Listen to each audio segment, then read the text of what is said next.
The Dry Salvages. I do not know much about gods, but I think that the river is a strong brown god, sullen, untamed and intractable, patient to some degree, at first recognized as a frontier, useful, untrustworthy as a conveyor of commerce, then only a problem confronting the builder of bridges.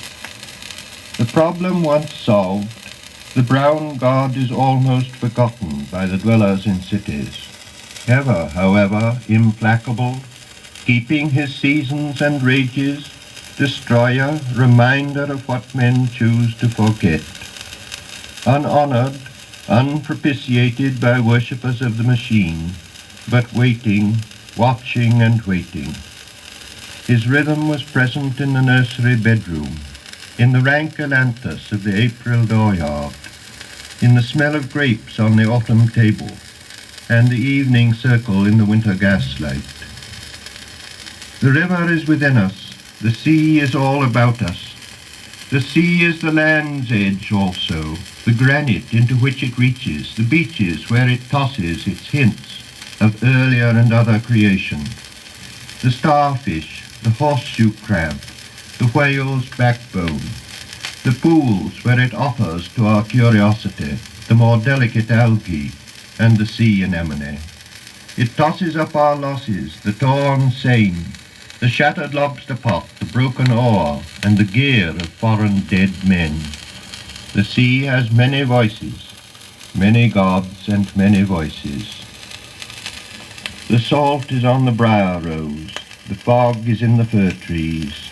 The sea howl and the sea yelp are different voices, often together heard. The whine in the rigging, the menace and caress of wave that breaks on water, the distant rote in the granite teeth, and the wailing warning from the approaching headland, are all sea voices, and the heaving groaner rounded homewards, and the seagull. And under the oppression of the silent fog, the tolling bell measures time, not our time, rung by the unhurried groundswell, a time older than the time of chronometers, older than time counted by anxious, worried women, lying awake, calculating the future, trying to unweave, unwind, unravel, and piece together the past and the future, between midnight and dawn, when the past is all deception, the future futureless, before the morning watch, when time stops and time is never ending, and the groundswell that is and was from the beginning clangs the bell. Where is there an end of it, the soundless wailing, the silent withering of autumn flowers, dropping their petals and remaining motionless? Where is there an end to the drifting wreckage, the prayer of the bone on the beach, the unprayable prayer at the calamitous annunciation? There is no end, but addition, the trailing consequence of further days and hours, while emotion takes to itself the emotionless, years of living among the breakage of what was believed in as the most reliable, and therefore the fittest for renunciation. There is the final addition, the failing pride or resentment at failing powers, the unattached devotion which might pass for devotionless, in a drifting boat with a slow leakage, the silent listening to the undeniable clamor of the bell of the last annunciation. Where is the end of them? The fisherman sailing into the wind's tail, where the fog covers. You cannot think of a time that is oceanless, or of an ocean not littered with wastage, or of a future that is not liable, like the past, to have no destination. We have to think of them as forever bailing, setting and falling while the northeast lowers, over shallow banks unchanging and erosionless, or drawing their money, drying sails at dockage, not as making a trip that will be unpayable, or a haul that will not bear examination.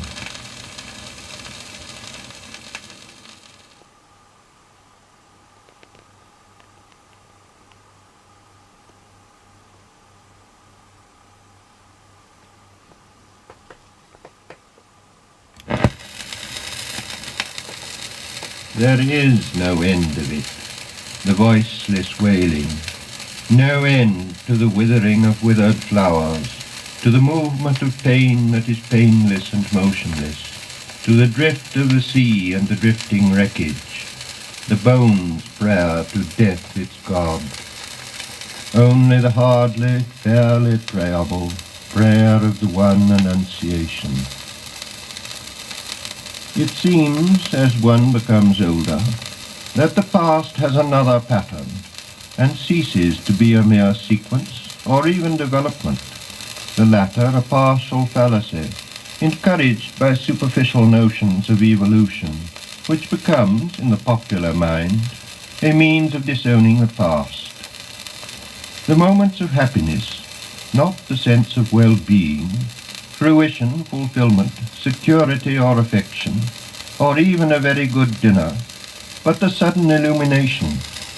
We had the experience but missed the meaning, and approach to the meaning restores the experience in a different form, beyond any meaning we can assign to happiness. I have said before that the past experience revived in the meaning is not the experience of one life only, but of many generations. Not forgetting something that is probably quite ineffable, the backward look behind the assurance of recorded history, the backward half-look over the shoulder toward the primitive terror. Now, we come to discover that the moments of agony, whether or not due to misunderstanding, having hoped for the wrong things or dreaded the wrong things, is not in question, are likewise permanent, with such permanence as time has. We appreciate this better in the agony of others, nearly experienced, involving ourselves, than in our own. For our own past is covered by the currents of action, but the torment of others remains an experience unqualified, unworn by subsequent attrition. People change and smile, but the agony abides. Time the destroyer is time the preserver, like the river with its cargo of dead negroes, cows, and chicken coops, the bitter apple and the bite in the apple, and the ragged rock in the restless waters. Waves wash over it, fogs conceal it. On a halcyon day it is merely a monument. In navigable weather it is always a sea mark to lay a course by. But in the sombre season or the sudden fury is what it always was.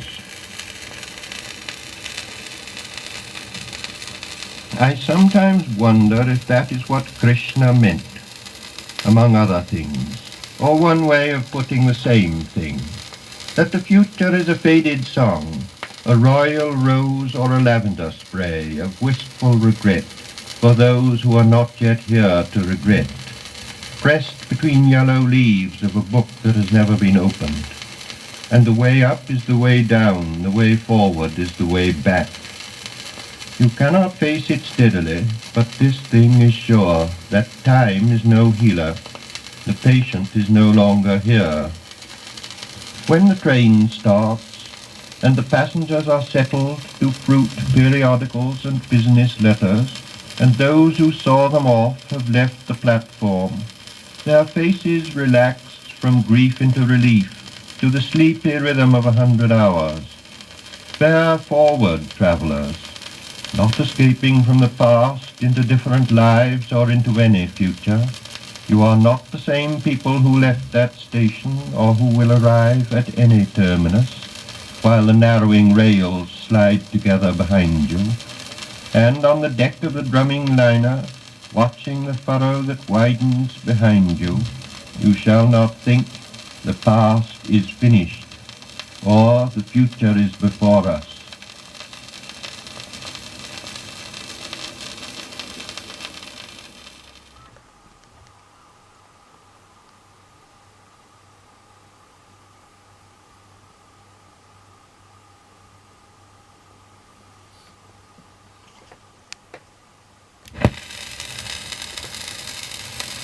At nightfall, in the rigging and the aerial, is a voice descanting, though not to the ear the murmuring shell of time, and not in any language. Bear forward, you who think that you are voyaging. You are not those who saw the harbour receding, or those who will disembark. Here between the hither and the farther shore, while time is withdrawn, consider the future and the past with an equal mind. At the moment which is not of action or inaction, you can receive this. On whatever sphere of being the mind of a man may be intent at the time of death, that is the one action, and the time of death is every moment, which shall fructify in the lives of others, and do not think of the fruit of action. Bear forward. O voyagers, O seamen, you who come to port and you whose bodies will suffer the trial and judgment of the sea, or whatever event, this is your real destination.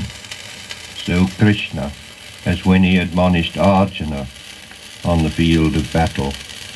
Not farewell, but fare forward, voyagers.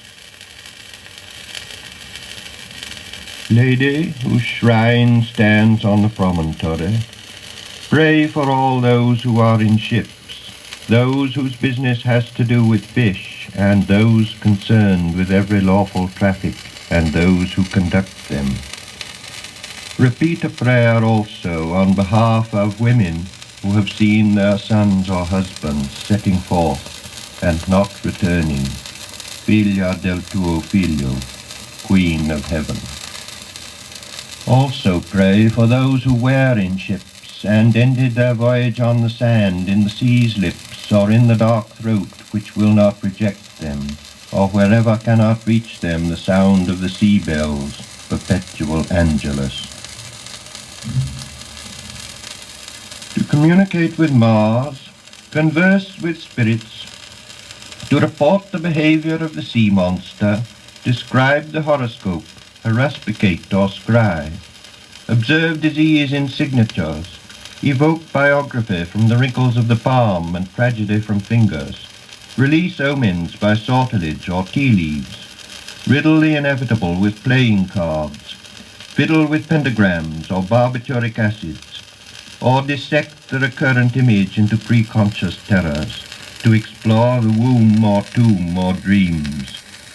All these are usual pastimes and drugs and features of the press, and always will be, some of them especially, when there is distress of nations and perplexity, whether on the shores of Asia or in the Edgware Road.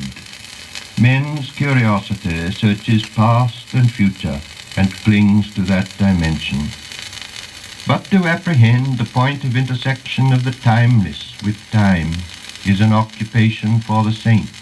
No occupation either, but something given and taken, in a lifetime's death in love, ardor and selflessness and self-surrender.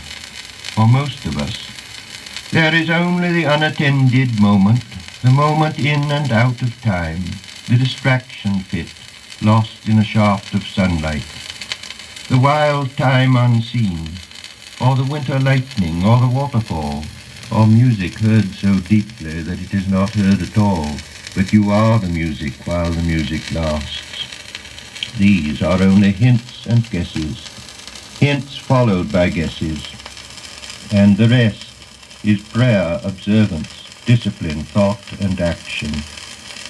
The hint half guessed, the gift half understood, is incarnation.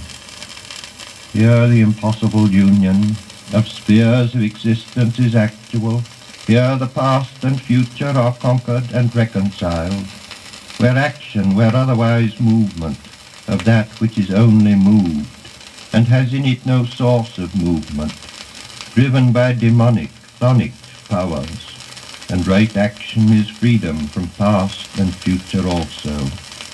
For most of us, this is the aim never here to be realized, who are only undefeated because we have gone on trying.